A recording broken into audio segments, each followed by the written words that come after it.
Hi everyone, I am Bri Hilyer and I am here tonight with our very own current sheriff, Darren Short. And Darren is also running for Reelection this campaign election. Yeah. Yes. Yeah. And so he was kind enough to come and sit down and have an interview with us and answer some questions. So thank you very much. I really appreciate it. Absolutely. Yes. So I guess really my first question is tell us a little bit about yourself and what made you want to be the sheriff of Lincoln County. All right. So I started my career in public service when I became an EMT and volunteered for Libby Volunteer Ambulance. That morphed into I joined David Thompson Search and Rescue as an EMT. I spent about 10 years doing the volunteer EMT thing. I was a foreman for a paving company, and the job that I was on was 590 miles from home. Oof. So I got home every 2 weeks, and got home one weekend, and my wife put a paper on the desk and said, "Hey, the sheriff reserves are hiring." No, she said that a newspaper. She said the sheriff reserves are hiring. She said, "I thought you might be interested." And initially I said, "No. I'm happy doing the EMT thing. I'm happy taking care of people that way." So I went back to work. 2 weeks later, I came home, had a lot of time to think, and decided to put in an application and join the Sheriff Reserves. I was lucky enough to get accepted. I spent about a year as a reserve deputy, still working road construction, way away from home. And an opening came with the Libby Police Department. So I put an application in, didn't know if I had the job. The interviews were on Monday before the city council meeting. So I hopped a train. First time I rode an Amtrak train. I bought a train ticket out of Glasgow. Told my boss that, sorry, I'm done. I'm gonna move on to something else. And I was fortunate enough to get hired by the Libby Police Department. I spent 3 years with them, and Darrell Anderson became the sheriff, and I knew Darrell very well from search and rescue functions, and he kept nudging me. You need to come work for me. Yeah. So I applied for the sheriff's office and got a job with the sheriff's office. I spent the next 6 years as a narcotics detective. I spent the next 6 years as a detective. We worked all kinds of crimes because I worked homicides, I worked major burglaries, but our main focus was narcotics. So I was kind of hitting a stale point in my career, and several people had gone overseas on overseas missions to train police. I applied and went to Afghanistan for the next 4.5 years. Once I was kind of tired of being in the sandbox, I came home, started building cars, and applied for the police department, and was hired by the police department again. Yeah. Went back to work for the Libby PD, spent 8 years as a sergeant for Libby PD. 2014, halfway through that, a bunch of people approached me to do a write-in campaign because a detective at the time had ran against the incumbent sheriff and lost in the primary. So I got a lot of pressure to run for sheriff and did a write-in campaign that was about 45 days long. So didn't have a lot of time to put out signs, to do interviews, to do forums, to do any of that stuff. But I tried the write-in campaign. If nothing else, it set me up for 2018. Right. Got my name out. Right. 2018. I won against the incumbent sheriff about 78% to 22% of the popular vote. Yeah. So I've been the sheriff since, which is going on 7.5 years. I would love to continue some of the projects and some of the things that we have started. I would like to see those to fruition before I become retirement age, because I'm not getting any younger. No, I remember the write-in situation. I hadn't been here very long. I'd only been here a couple years when that happened, and I remember just for you saying that you didn't feel like you didn't do very good having signs. I remember signs everywhere. And I had no idea who either you or the sheriff were at that time. I had no clue who either of you were then. But I was just like, man, people must really like this Darren Short guy. Like, he must be somebody people want to do this job. So what do you think are like the like as the sheriff, what do you feel like are the top responsibilities and priorities as the sheriff? Number one priority always is to protect the citizens of the county, to do everything we can to keep them safe, to keep them from being victims of crime, to try to get out and do as much proactive policing as we can to stop. Of course, narcotics are tied to almost all property crimes. Right. So narcotics are always going to be a big thing. But yeah, the biggest thing is just to do everything I can just to serve the community and protect the people of Lincoln County. Right. And with like the property crimes and things like that, I mean, I know you just said that narcotics are usually the biggest part of that. What do you think the sheriff's department could do to help the community feel better about keeping tabs of those kinds of situations? So throughout my entire career, I've tried to maintain a good relationship with the citizens. I've always had an open door. If somebody wants to come talk to me, they can come talk to me. I'm glad to meet with people after hours. I'm glad to do public forums. We've done town halls. We've done some of those things. But that's the biggest thing, is trying to maintain the relationship with the citizens, because I have a small agency. I only have 21 sworn officers to cover 3,675 square miles. 4 of those are detectives. 4 of those are resident deputies in Eureka, at our satellite office in Eureka. It's pretty tough to cover that area and have enough police presence to do a lot of community policing, but we try to do as much as we can. We try to reach out to the schools. We try to reach out to all the civic groups and just maintain that relationship, because being a small agency covering a lot of square miles, the citizens are the eyes and ears. They are the ones that we have to rely on to keep their eyes open. If something doesn't look right, let us know, because that's the only way that we can react or be proactive about areas that we need to police, areas that we need to patrol. Is without the eyes and ears of the citizens, it's really tough for a small agency to have people. I mean, the largest, when I have 3 deputies on, that's a big day. Most of the time we only have 2. Really? To cover the entire south end of the county. And there's only 1 on at a time in Eureka. Very little overlap.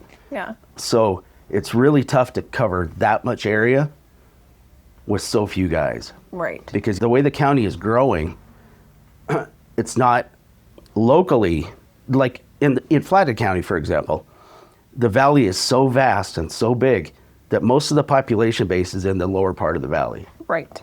Here, the lower part of the valley is kind of filled up with houses, and the private property is sold. So all of the housing developments that are happening in the outlying areas. Absolutely. People want to come to Montana and buy their little piece of Montana. So they're developing properties out in the Happy's Inn area, Miller Creek, Bull Lake, the Yak, just they're stretching us farther and farther away from being from the population base. Right. And honestly, the largest percentage of our calls and our crime come from the Libby Valley. Right. Right. We don't get as many calls in Troy. I do have 1 resident deputy that's assigned to Troy. I would love to have more. Right. But as you know, the economics of this county aren't great. I've always pushed for people to take a look at the way the tax structure is developed. In 1986, there was an initiative 105, which was a citizen-based initiative, and it basically froze the amount of tax revenue that the county gets at the 86 level. The increase that we get in revenue is only half of the last 3 years' average inflation rate or cost of living rate. Right. So no matter what, since 1986, we've been falling behind. So why was that? Just because it was a citizen-based initiative and it's never been overturned. Our property taxes continue to increase, but the amount of revenue that the county gets is frozen in time at that 1986 level with just a small increase every year. That's But crazy. even that small increase, say for example, the average of the cost of living for the last 3 years is 5%. The revenue increase for the county is only 2.5%. So no matter what, we've been falling behind ever since 1986. That's part of the struggle with not only the sheriff's office, but the road department. All of the county entities have to live off that little bit of revenue that comes in from the property taxes. Right. But Meanwhile, yeah. it's growing. People are booming in here, Yeah. and you guys are just And we're falling behind. Yeah. We're operating with the same number of deputies that we had in the early 80s. That's wild. With the population increase and with the housing developments that have happened throughout the entire county, we're operating with the same number of people. That's crazy. Yeah. I've learned a lot the last couple of weeks. Let me tell you. I've learned a tremendous amount in the last 7.5 years. Yeah, I bet you have. I bet you have a lot about people and all kinds of stuff that you probably never even thought you would need to know. Well, even working as a sergeant for the police department, our budget was very, very small compared to the $6+ million budget that I have to manage as the county sheriff. Right. Plus take care of the cost increases that come along with the jail, upgrading radio equipment, computer equipment for dispatch, just trying to keep up. Right. Because as you know, technology doesn't stop. No. How long do you keep a cell phone? Yeah, if I'm lucky, I can have it last like 2 or 3 years. Right. Radios and computers are on the same level. Right. So we always have to be looking for creative ways of funding, repurchasing and upgrading our radio equipment. A mobile radio, for example, in one of our vehicles is almost $10,000 just for a mobile radio. A handheld radio is pushing $8,000. Holy crap, I didn't So know you're that. looking at a massive amount of money that it takes just to maintain, not even upgrade, just to maintain Right. those radio systems. Same thing with dispatch. And the geographics of our county are so tough to provide radio service to that we have 13 repeater sites. Really? Flathead County has 3 repeater sites that covers their entire Wow. county. So maintaining those mountaintop repeaters as well not only falls on the sheriff's office, but it falls on EMA and the county. Right. So we're always trying to find different ways to get funding to fix that stuff. Right. We've gotten grants for the new tower that's up on Meadow Peak. If you look across the chain of lakes and look up at Meadow Peak Lookout Tower, Yeah. there's now an 80-foot tower we applied for and got that grant. That is. But that not only services the sheriff's office, it services Fisher River Fire and Rescue. It services any ambulance service that goes through. It also services Flathead County. Oh, Because really? that's the only repeater that Flathead County has in the west end of their county, which Right. is the south end of our county. Right. Yeah, because I mean, I guess realistically, as the sheriff, I mean, that kind of leads into my next question with, as the sheriff, you're in charge of like the fire organizing with like rural fire districts. And I mean, maybe not in charge of. We're not in charge of, but we have to coordinate with them because anytime that there's a major fire, and I'm talking more wildland fire than just a structure fire. If it's a structure fire that requires traffic control, we typically go out and provide traffic control for the fire agencies. If we need to land a helicopter on the highway for a car crash or something like that, we try to coordinate with the small fire agencies because they're busy taking care of patient care. Right. And they don't always have the people to do traffic control, to do those kinds of things, set up a landing zone. Right. So we try to help out as much as we can and try to maintain relationships with all of those entities so that when we show up on scene, they can put us where they need us, Right. and we can assist them. Right. Yeah. And I would imagine that just talking about what like landing zones and coordination and all that, training is probably something that you guys have to constantly Absolutely. work on and Absolutely. upgrade. One of the short staffing issues that we have is there's always somebody going to training. I mean, right now, tomorrow I have to go to Helena for an academy graduation. We have another new officer that's starting the academy next week. I have 2 officers that are going to Incident Command ICS classes over in Kalispell for the rest of this week. So it's always a juggling act to try to fill spots, but yet give them the freedom to go to out-of-town trainings. That's one of the reasons we try to host trainings here as much as we can. Right. Training kind of got weird through the COVID years. I bet. And everything started going online. In-person training was really tough to get. It's opened back up, of course, and so we're just trying to play catch up at this point. Right. Yeah. No, I mean, because having 2 officers leave when you're having all that, I can't even imagine. Yeah. That totally probably just cuts at what you guys have to cover and the amount of hours that everybody, I mean, and it also seems to me like just talking with deputies and other people that I know that like everybody really seems always happy to like jump in and help and cover so somebody can, go and do something for somebody else. And honestly, I really have to say that like I have been super duper impressed with just seeing that. And one of the other things that I've developed since I became sheriff is I'm a board member of the Montana Sheriffs and Peace Officers Association. I also attend the Western States Sheriffs Association conferences. I have a great relationship with the other sheriffs in the state. So if we have, during the flood event, during the fire or the windstorm events, my first phone call was to the Flathead County Sheriff, who is our closest neighboring sheriff. I also got a quick phone call from the Sanders County Sheriff, and they are more than willing to offer whatever people they can, whatever sworn officers they can, to help assist us anytime that we're having a problem like that. As soon as the flooding started, there was a liaison officer for the Montana Sheriffs and Peace Officers Association. He was in his car on his way here as soon as I called. The Flathead County Sheriff, as soon as I called him, he sent over his emergency management agent as well as himself. And they were here for the first entire night helping us out, helping us supplement the deputies 15 to 24 hours. Right. So wow. We have to rely on our neighboring agencies because none of us are big enough to have all the staffing we need. Right. And those relationships are probably something that are very valuable to you and to us too. Yes, it's invaluable. Yeah. Very. I can't even imagine. Sheriff Hano, when he's having a bad day, he calls me. They recently lost a volunteer medic on their SWAT team. And I heard about it on Sunday night. I was in the car 6 o'clock Monday morning just to go over and spend the day with him, just to do whatever I could. And it's a matter of, do you need me to fetch coffee? Do you need me to go get pizzas for the guys? Do you need me to do anything to assist what you have going on? And he's the same way.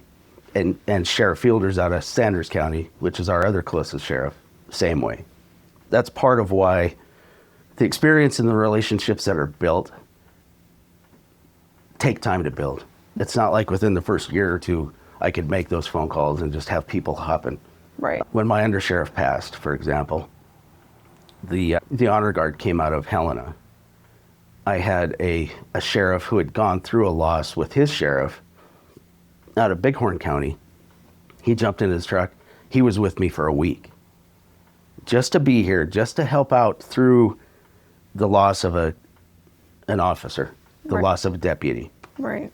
At that time was my undersheriff. Right. But yeah, those relationships can't be stressed enough. Right. I mean, the help that I get, whether it's phone calls, whether it's emails, it's just a huge help. Yeah. To get through those. Yeah. Well, and I know that the passing of, the undersheriff was absolutely one of like the most like shocking things that I have seen happen here was the way all of these officers came here and lined the streets, and I mean just the beautiful, I don't want to, it's not a parade. The procession. Procession, yes. Thank you. I couldn't think of the word.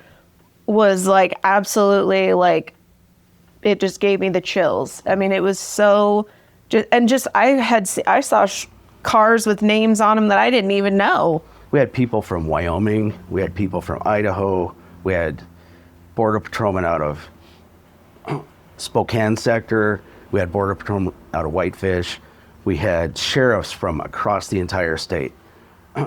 If you look at Highway 2 across the High Line, the farthest county east, the northeast corner, that undersheriff came for that funeral.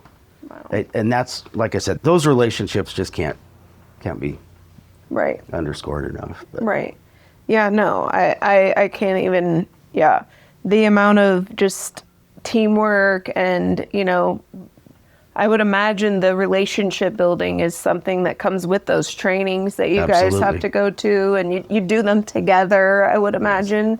Yes. Mm-hmm. Yeah, that's really cool. I really enjoy seeing, like the pictures you were talking about, the sheriff, like you just said two of them now. I think I have them mixed together. The association. Yeah, Montana Sheriffs and Peace Officers Association. Yes, that one. The pictures of like all of the sheriffs together, and it's honestly like fascinating to me. I can't imagine the amount of years of knowledge and experience in that picture every time I see it. You get sheriffs like Leo Dutton, who's been in the game for 34 years.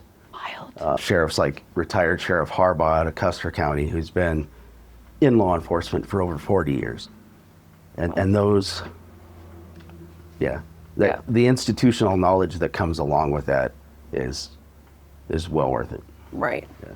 Can't be replaced. I honestly, I can't even imagine. Well, stepping back to when we were talking about like property crimes and, narcotic crimes and stuff like that, I kind of wanted to ask you about like the sheriff's office relationship with the county attorney's office. What is that a good relationship? Do you guys work well together? So, yes, I'm really good. I'm good friends with Marcia Boris. I'm also good friends with Jay Sheffield. Mm-hmm. And though I discuss cases with the county attorney all the time. Right. Can't discuss cases with the district court judge, but right. Probably can't do that. They're going to have to go in front of either one of those judges. Right. But the relationship between myself and the county attorney is great. Anytime she has a question about a case, myself and whichever deputy is handling the case, will go up and meet with the county attorney, and whether it's the county attorney or one of the two deputy county attorneys. That relationship has gone a long ways. And I didn't work with Marcia when she was here the first time, because she was a deputy county attorney here before she left and became the Mineral County attorney. So I didn't get a chance to meet her. I was in Afghanistan at that point, but I'd learned of her reputation as a prosecutor here. Happened to bump into her at a coffee shop one day. Got introduced, and I said, "What would it take to get you back here?" Because I knew Bernie Cassidy was on his way out. Right. He was getting ready to retire, and we needed to get a strong replacement for Bernie Cassidy. And she said, "Oh, I don't know." So she went home, reached out to Bernie because they maintained a relationship, and asked him what his plans were for retirement. She ended up resigning as the Mineral County attorney, coming back here as a deputy county attorney, and then running for county attorney when Bernie retired. Wow, I did not know that. Yeah. I actually had no idea. A lot of people don't know that one. Yeah, no, I had no idea, because she's been the county attorney. I think she's been the county attorney for 9 years. Has it been that long? Yeah. Wow. Okay. Yeah, 'cause I think she got elected 2 years before I did. Okay. Yeah. I believe. Yeah.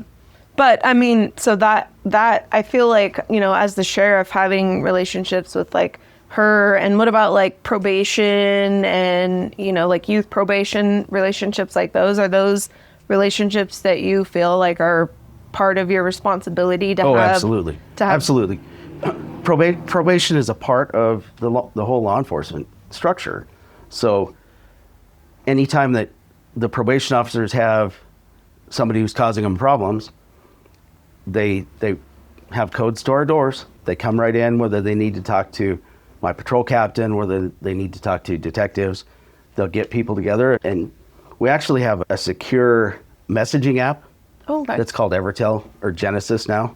So we send messages back and forth. Anytime that there's somebody who's got a big warrant, anytime that there's somebody that probation is looking for, they'll send out a message on Evertel, and it goes to all the sworn officers, not only the sheriff's office sworn or deputies, but it also goes to Libby Police Department, Troy Police Department.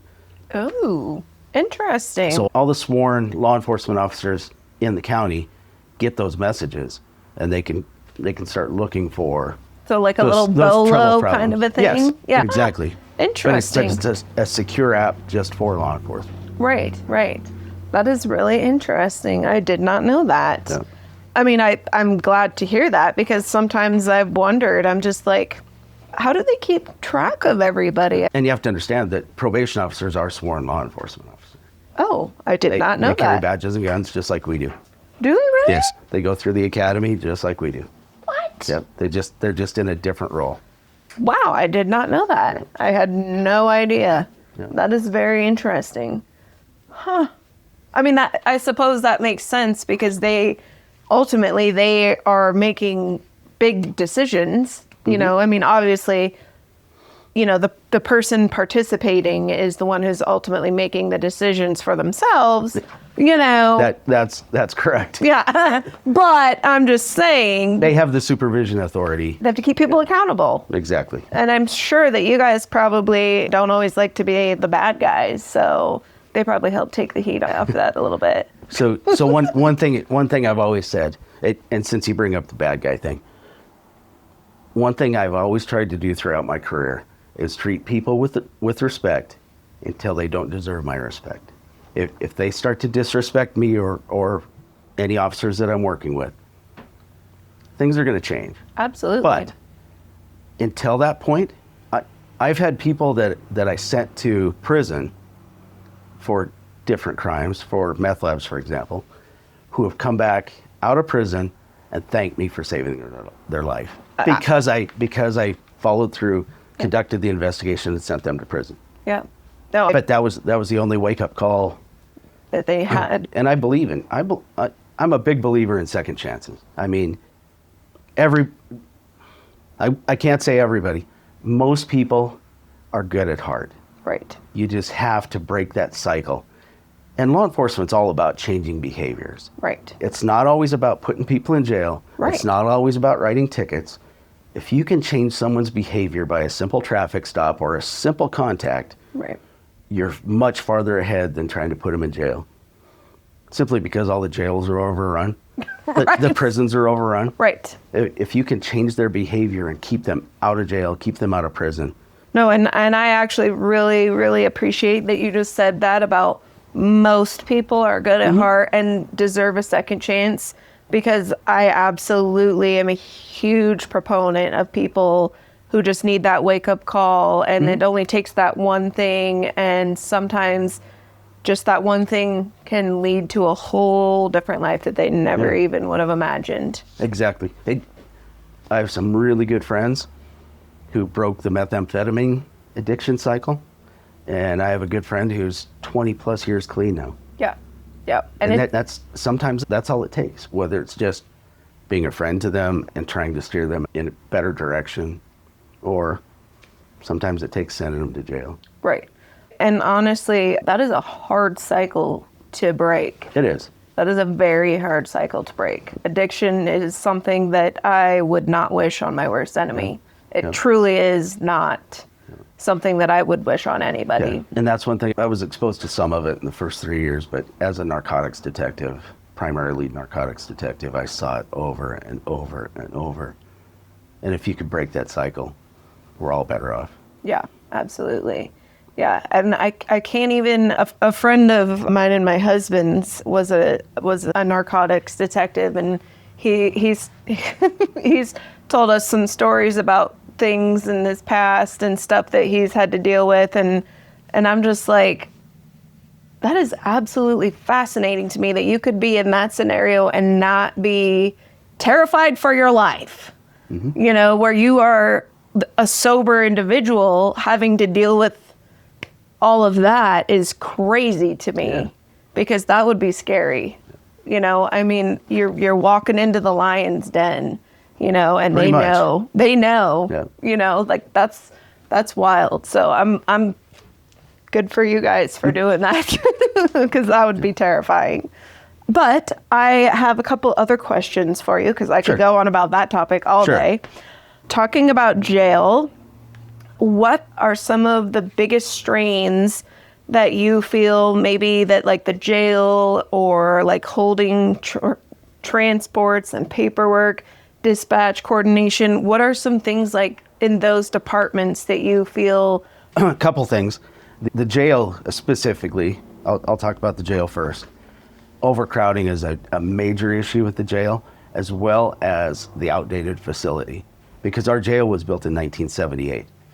It does not meet current jail standards, and my concern is that one of these days, if something doesn't happen, if we don't get proactive about researching funding for a jail, one of the things that I started was through going to conferences, especially the Montana Sheriffs and Peace Officers in Western States conferences. I met a consultant out of Spokane who does nothing but jail studies. So I got him to come over. We proposed to the county commissioners to fund a jail study. It's the first one that's been done in, I think, 20 years, 20 plus years. Wild. But it's the first step that we have to do to show how bad our aging facility is. We had a peer review, which is a bunch of detention officers that are put together through MACO, Montana Association of Counties. They come in and do an assessment of how the jail's being run. They don't do so much of an assessment of the facility of the jail, but how it's being run. And we got outstanding reviews from the peer review. But during that, they also brought up the shortfalls of our current jail. Overcrowding is the biggest one.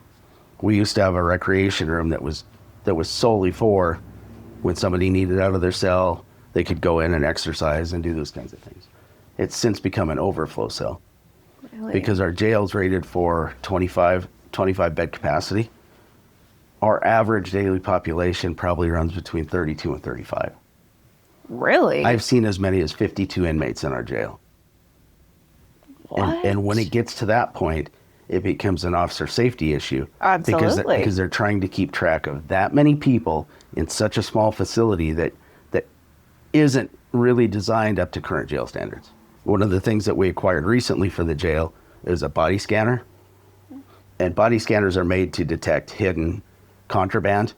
So if somebody has contraband hidden somewhere, right? it's on their body or somewhere. That's what the body scanner's for. We just secured that funding through the opioid settlement fund, but trying to find those alternate funding sources are the only thing that's keeping us afloat. We've increased the staffing in the jail. We're running at 12 detention officers currently, which at least provides double coverage. There were a lot of times previously where there would be one detention officer to watch the entire jail.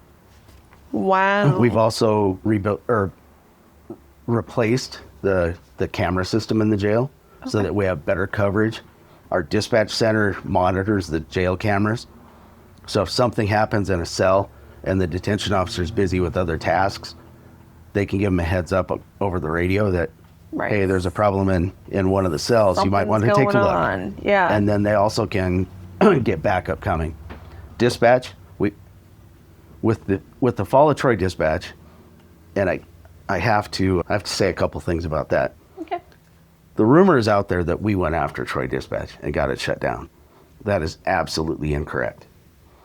Troy dispatch was having trouble with personnel. They weren't able to keep enough personnel to maintain shift coverage.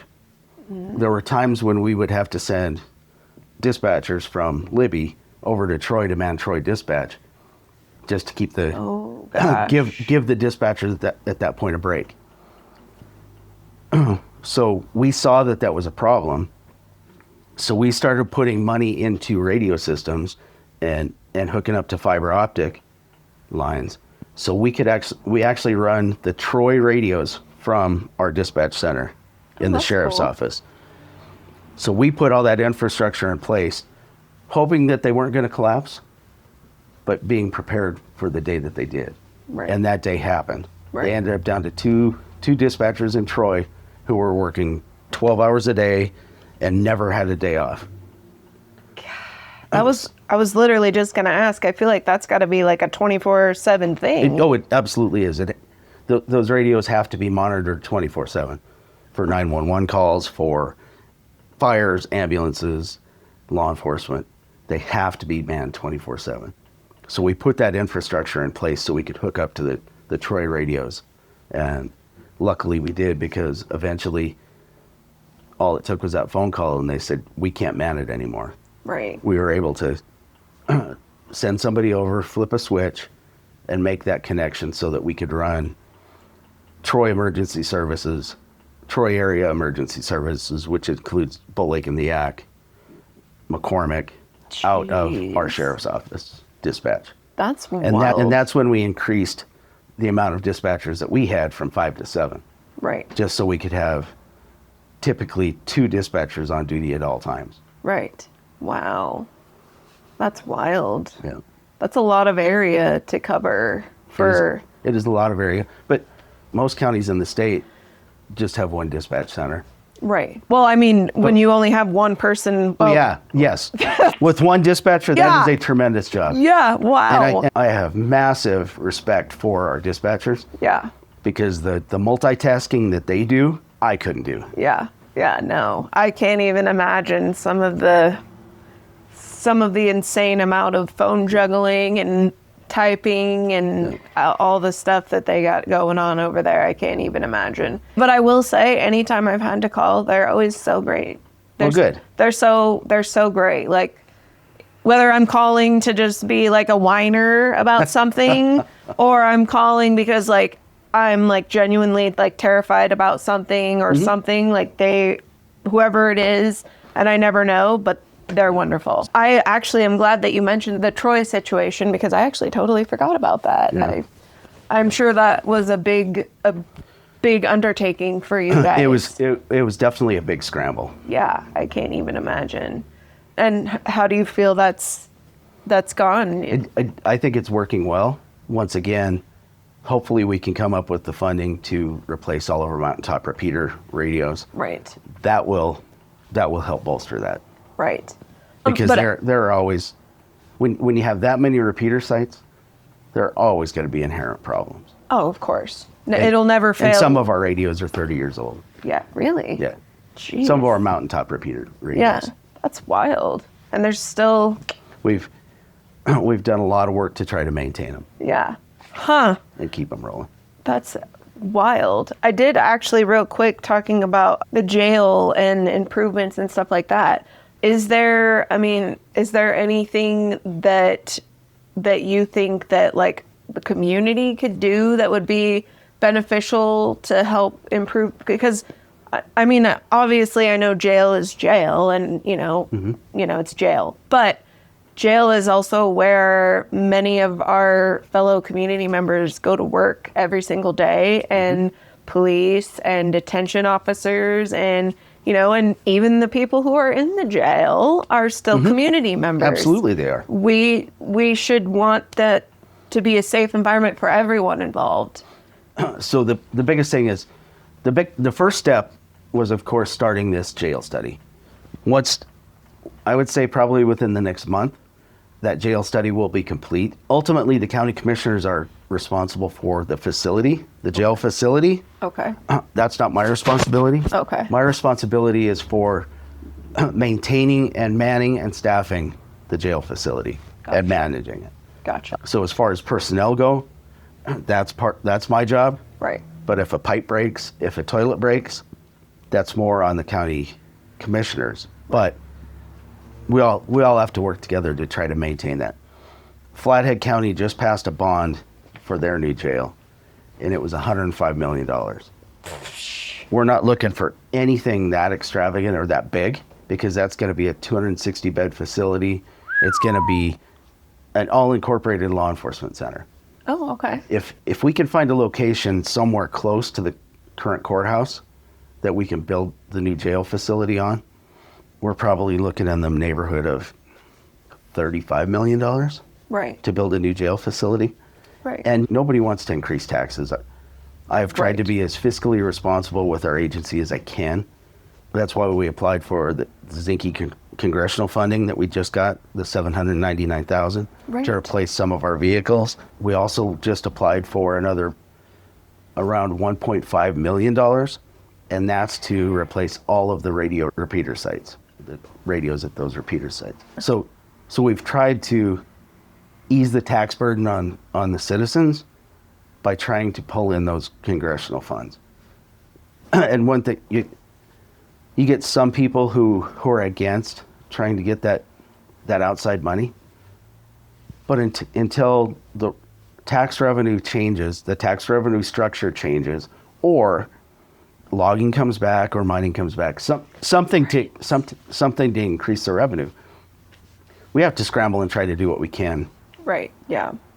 Yeah. No, that's and the money that we're getting back is federal taxes anyway. right. I mean, we all pay federal taxes. Right. Let's try to bring that back into our community. Right. Yeah. No, I completely agree with that. And as far as like a new jail facility, I mean, I know you said that study's not even done yet, but are we talking like bigger, like? Yes. There's a couple of things that I really want to see if we build a new jail facility. I would like to see us have a 60-bed facility, just so we have room and we're not cramming people into cells and overcrowding the place. Give us a little room for the what ifs. Right. Also, we would have outdoor recreation for the inmates, which they currently don't have now. I mean, some of those people spend a year in our facility or more, and they really never get to see the outside unless they go to a doctor's appointment or are transported somewhere else. Because when they go to district court, they just hop on the elevator and go upstairs. So they still never get outside. And that's one of the things with current jail standards that is severely lacking in our facility is no outside rec. The other thing that I would like to see, because the mental health system in the nation is broken. Absolutely. There is really no good answer for somebody who is suffering from a mental health crisis. Right. We end up being the first responders. And is it a medical issue? Is it a law enforcement issue? Right. There's so much crossover between those two that we have to try to take care of these mental health issues. If we had a secure place to house somebody who is in a mental health crisis, but who has also committed a crime Right. and has to be incarcerated, it would make life easier on them. It would make life easier on our detention officers, and it would absolutely increase the safety for both. Right. If we had some safe isolation cells. So in a dream world, I would love to have 10 isolation cells. I would also like to have a kitchen facility, because there are a lot of contractors out there that provide food for jails and prisons. Right now we contract with the hospital, with Cabinet Peaks, Okay. through their kitchen facility. and they have maintained a great service for us, but it's also a little more expensive than if we had a contractor providing meals to the jail. Right. Yeah. So that's the other thing I would like to see in a jail, is a kitchen facility, so that we can take care of Right. the inmates better and more fiscally responsible. Yeah, I mean, even just what you just explained is so wild to me, just because those are things that I've never even thought about. I never even thought about how you guys get food for them, and I just assumed that there was somebody in there that did that. I don't know. No, we do not have a kitchen facility in our current jail. That is wild. And I actually really appreciate what you were saying about like the isolation cells, because mental health is a very, very important thing. There's like 30 plus people, crammed into a room. Well, not a room. Several rooms. Yeah, I mean like an area. A facility. Where they can hear each other, and, like there's probably not a lot of silence. Well, there isn't a lot of silence, especially when we have somebody in crisis, because they scream and yell and pound on the doors. Yeah. It's just not a good situation for anybody. Right. Because then their mental health continues to deteriorate. Absolutely. I would much rather have a facility where we could take care of them properly. Right.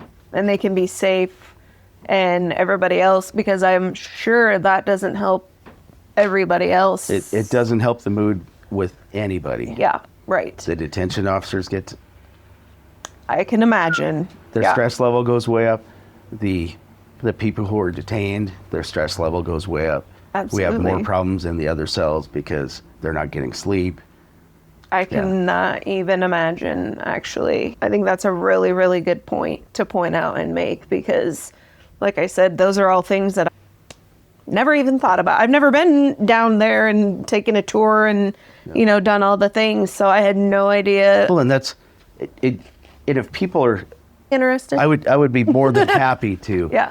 to let people see what the facility's like. Yeah. To let them get a good, honest idea of why it's such a passion of mine to try to get a new facility. Yeah. If I am reelected, the jail probably won't be built in my next term. Right. It takes way too long. Yeah. It takes way too many ways to try to get funding.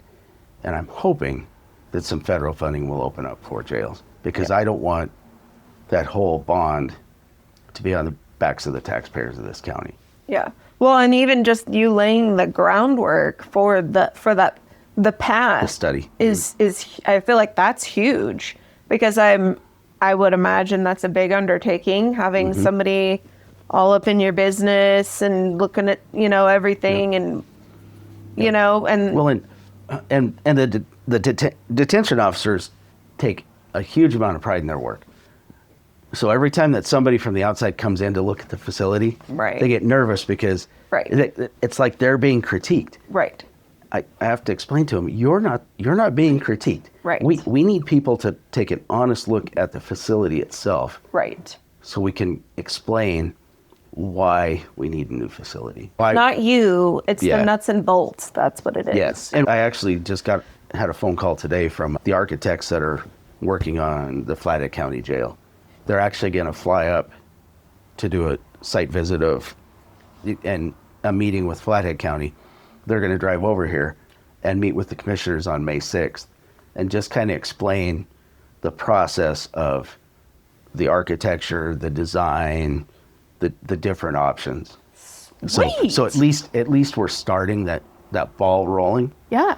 And if we can get the education piece done, Flathead County did a tremendous job of putting together a website, putting together an ad campaign, basically explaining to the citizens of Flathead County why the new jail facility was needed. Right. And that's what it takes. You have to get the people on board. Right. Oh, absolutely. Yeah, no.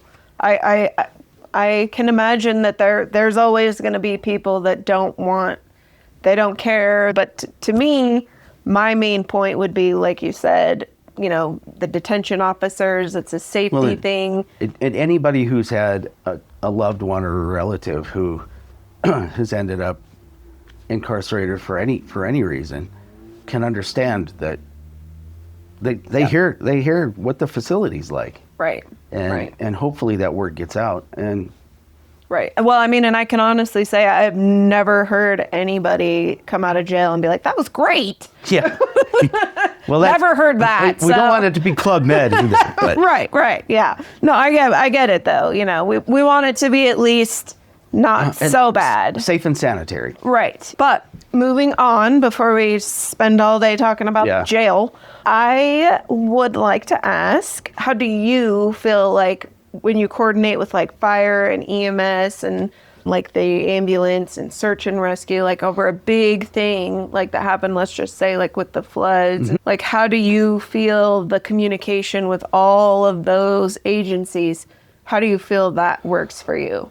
So we actually, between Boyd White, the EMA coordinator, we actually got kudos from the All Hazards Incident Management team that came in. But one of the reasons that have a couple guys going to incident command class is to more learn the structure of what one of those teams actually does, how plans works, how logistics works, how operations work, so that we can assist and help, so that we can actually start the ICS system from the ground up before we have to call a team in. Right. Because if we can get plans and logistics and and operations and all of the key players in place prior to calling in a team to take over, at least the structure is there. Right. So I think it went really well during the flooding event, even though we were there until 12:31, 2 o'clock in the morning sometimes, to have a meeting at 6. I think it went really well. The coordination between the law enforcement, the emergency management services, and the fire departments and ambulance went incredibly well. Luckily, we have Steve Lauer, who came in and was the operations section chief for a while. Yes. And then he moved into field operations because he has a really good understanding of incident command, and he helped us out tremendously with the structure and the organization. I truly felt like the way all of that went down with all of that was just, I was very, very impressed. I will never cease being amazed with how well our volunteers work in this community, in this entire county, whether it's the volunteer fire departments, which are spread to all ends of the county, the ambulance, the search and rescue teams. The volunteers in this community are incredible. Yep. The only issue is all those volunteers are starting to age. Right. And we need a big push from the younger people in this community Right. to volunteer. Right. I have seen and heard that quite a bit lately, Yeah. that there is a real need for the younger generation to step it up a notch. And it's not just here, it's nationwide. Right. And it's just a generational thing. Right. But trying to get the education on how important the volunteerism is, I think is what we have to try to get that message out. Right. I mean, and obviously I realize, volunteering in a small community where, when you do get called out on the ambulance crew to a car accident or even just something like somebody's home, that is likely could be someone you know. And that's a tough thing, because no matter what, you're gonna end up having to take care of a friend, a loved one, somebody you've known for a long time, Right. Yeah. and that is tough. Yeah. It was tough when I was on the ambulance service. It's been tough at times with search and rescue. We've had to pick up our own member who died in a rock climbing accident, and it's a tough thing. But you have to understand that the bigger picture. Right. You're taking care of the entire community, Right. even though everybody's gonna have a bad day. Right. Right. Well, and just almost like I don't want to say like I guess the value of your ability to come in and do that for people is something, that when you make that call, that the person on the other end that's going to show up is somebody that you trust, you respect, is going to do everything in their power to save your life. And I'm not saying that total strangers in a place like a big giant city wouldn't do the same. I'm just saying like that, I feel like that in itself is such a big... It's a big bonus for this community. Yeah, like For that's gotta be a reward, not Yes. reward, you know what I mean? Like Mhm. that's gotta be a big thing that would make you feel good. It puts your mind at ease. Yeah. That you know somebody's coming. Yeah, and somebody that is really Well trained and well connected to the community. yeah, absolutely. Or like if you go out in the woods and you get lost and you just happen to catch that little speck of Mhm. self-service, that whoever's gonna come find you is gonna be somebody that's probably lived here forever. And Well, and that's one of the good things that we've implemented in the last couple of years with dispatch is texts to 911. oh, So you can send a text to 911 as long as you have a blip of cell service. I didn't know You can that. type out a text, and if you move around a little bit and just get that shred of cell service, it'll send that text I to the did sheriff's not. office. Huh. When did that start happening? We implemented it down here probably 2.5 years ago. Interesting. Eureka has just got they just upgraded some of their equipment with Eureka Dispatch. So they have their own section of text to 911 now. So all of the north end of the county. When we first implemented, we mapped the entire county and had all of those texts come into our dispatch center. Now they've upgraded a little bit, and anything in the north end of the county goes directly to the Eureka dispatch. That is so cool. I did not know that. Wow. And I feel like that has got to be a lot of work, just knowing, you know, each section and, you know, stuff like that. Like I guess in my mind, for some reason, everybody just lived here. And then you all just had to drive to work. The geographics of this county don't quite work that Yeah, well. no, I don't know why I thought that. We send detectives from here that work the north end, the entire county. Right. But yeah. It's a long drive to work. Yeah, having resident deputies in Troy is an important thing. Yeah, I mean, yeah, no, I did not, for some reason in my mind, I was just like, I just thought everybody just, No. you know? Well, I guess it would be that way, not this way. We have a long-term lease on a building from the Forest Service, right at the Forest Service Supervisor's office in Eureka.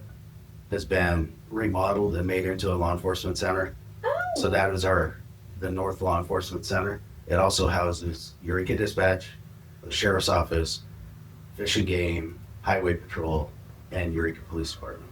Look at Eureka, just got all of its stuff in one spot. All of its stuff in one spot. Yeah. All of its stuff in a group. Yeah. That's funny. Well, I guess I just have a couple of more questions.